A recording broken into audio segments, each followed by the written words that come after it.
तो चलिए हम कर लेते हैं हिंदी की वर्णमाला की प्रैक्टिस और आते हैं वस्तुनिष्ठ प्रश्नों पर। और सबसे पहला प्रश्न है हमारा, भाषा की सबसे छोटी इकाई कौन सी है? तो भाषा की सबसे छोटी इकाई के लिए ये प्रश्न है। तो भाषा की सबसे छोटी इकाई हम सभी जानते हैं वर्ण है। चैप्टर भी हमारा वर्णमाला का ही है, तो डी ऑप्शन इसमें सही ऑप्शन होगा। वर्णमाला कहते हैं किसको? तो अब देखिए, वर्णमाला आप किसको कहते हैं, क्वेश्चन नंबर 2 है यहाँ पर। ऑप्शन ए है शब्दों के समूह को, वर्णों के संकलन को, शब्द गणना को, वर्णों के व्यवस्थित समूह को। तो इसका सही आंसर होगा वर्णों के व्यवस्थित समूह को। आंसर है डी। ओके, तो नेक्स्ट की तरफ चलते हैं। निम्न में से कंठ ध्वनियाँ कौन सी हैं? तो कंठ ध्वनियाँ किसको बोलते हैं हम लोग? जो कंठ से बोली जाती है, यानी गले से जिनका प्रोनाउंसिएशन होता है। तो इनमें से कंठ ध्वनि हो जाएगी क, ख। क और ख को हम कंठ से बोलते हैं, बाकी य, र, ल और बाकी ये जो ऑप्शन है ये कंठ से नहीं बोले जाते। नेक्स्ट पे चलते हैं। स्थान के आधार पर बताइए कि मूर्धन्य कौन से हैं।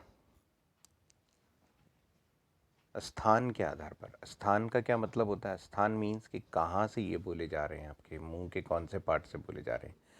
तो कौन से वाले व्यंजन मूर्धन्य व्यंजन हैं, ये आपको बताना है। स्थान के आधार पर आपको बताना है कि इनमें से कौन से व्यंजन मूर्धन्य हैं। तो मूर्धा से कौन से बोले जाते हैं? तो मूर्धा से बोले जाते हैं ड, ड और ढ। मूर्धा यानी हमारे मुंह का जो कैविटी वाला पार्ट है, जो गड्ढे वाला पार्ट है, वहाँ से।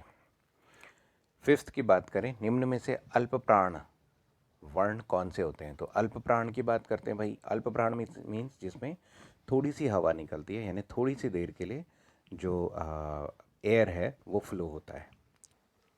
ठीक है, तो इसमें अल्प प्राण कौन से होंगे? क और ग, यानी ऑप्शन बी सही ऑप्शन है। सिक्स्थ क्वेश्चन की तरफ चलते हैं।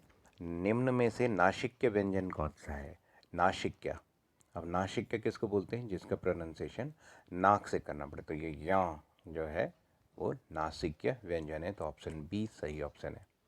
ए आई वर्ण क्या कहलाते हैं? इनको आप क्या कहेंगे?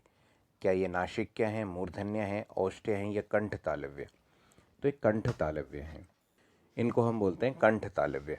अब कंठ तालव्य क्यों है? क्योंकि इनके प्रोनाउंसिएशन जब भी हम करते हैं, इनका उच्चारण जब भी हम कर रहे होते हैं, तो हमारे कंठ और हमारे तालु का इस्तेमाल होता है, यानी जीभ तालु की तरफ थोड़ा सा शिफ्ट होती है। तो तालव्य में कंफ्यूज नहीं होना है हमें। तालु की तरफ जीभ शिफ्ट होती है, पूरा टच नहीं करती तालु को, बट तालु की तरफ फोल्ड होती है। ओके।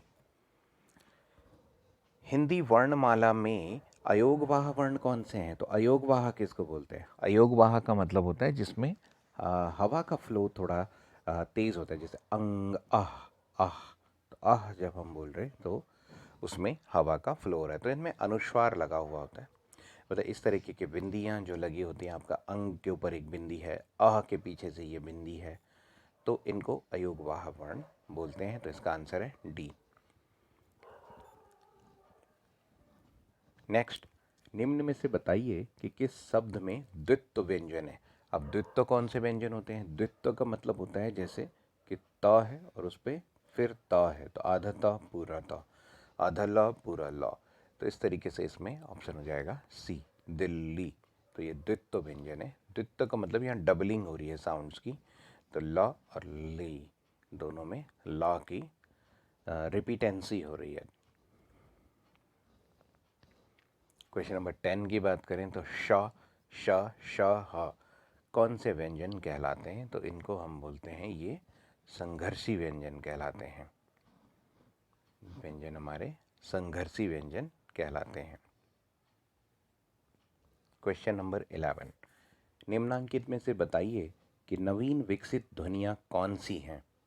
नवीन विकसित ध्वनियाँ, जो नवीन विकसित हो, तो इसमें से आपके ह और ग, ये थोड़ा सा नवीन ध्वनियाँ हैं, ये बहुत प्राचीन ध्वनियाँ नहीं है। ख और ग जो होती है, थोड़ा सा ख और ग, ये नवीन प्रकार की ध्वनियों में इनको गिना जाएगा। तो ऑप्शन ए सही ऑप्शन है। निम्नलिखित में से कौन सा घोष वर्ण है? जो घोष वर्ण है वो आपका ऑप्शन सी है, म। तो इसमें घोष वर्ण जो होता है वो म होता है, ऑप्शन सी। कौन सा अमानक वर्ण है? अमानक वर्ण की बात करें, अमानक जो वर्ण है वो यहाँ पर जो मानक नहीं है, मतलब देखिए ख मानक है, ध मानक है वगैरह वगैरह, तो ये है जो अमानक है, जो मानक नहीं है, यानी सी। सी इसका सही ऑप्शन होगा। जरा इसकी बात करें, क ग ज़ फ ध्वनियाँ किसकी हैं? क्या ये संस्कृत से आई हैं, अरबी फारसी से, या फिर अंग्रेजी से, या फिर दक्षिण भाषाओं से? तो देखिए क ज़ फ ये जो ध्वनियाँ हैं ये अरबी फारसी की भाषाओं की ध्वनियाँ हैं। हिंदी में मूलतः वर्णों की संख्या कितनी होती है? तो मूल हिंदी के वर्ण यहाँ पर पूछे गए, कितनी होती है? तो हिंदी में मूलतः देखा जाए तो 52 वर्ण होते हैं। वर्णों की टोटल संख्या 52 होती है। ओके, नेक्स्ट क्वेश्चन देखते हैं, क्वेश्चन नंबर 16। अक्षर ध्वनि किसके अंतर्गत आती है? क्या ये मूल स्वर है, क्या ये घोष वर्ण है, क्या ये संयुक्त वर्ण है? तो डेफिनेटली अक्षर जो है वो संयुक्त वर्ण है। दो या दो से ज़्यादा वर्णों से, मतलब दो वर्णों से मिलके बना हुआ है, तो अक्षर संयुक्त वर्ण है।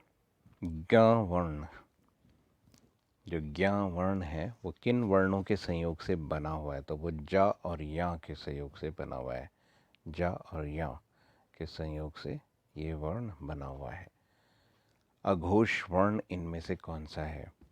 अ, ज, ह, श। क्वेश्चन नंबर 19, अघोष वर्ण कौन सा है? तो वो डी है। अघोष वर्ण है डी। घ का उच्चारण स्थान कौन सा है? तो घ जो बोला जाएगा वो आपका कंठ से बोला जाएगा, तो घ का उच्चारण स्थान कंठ होता है।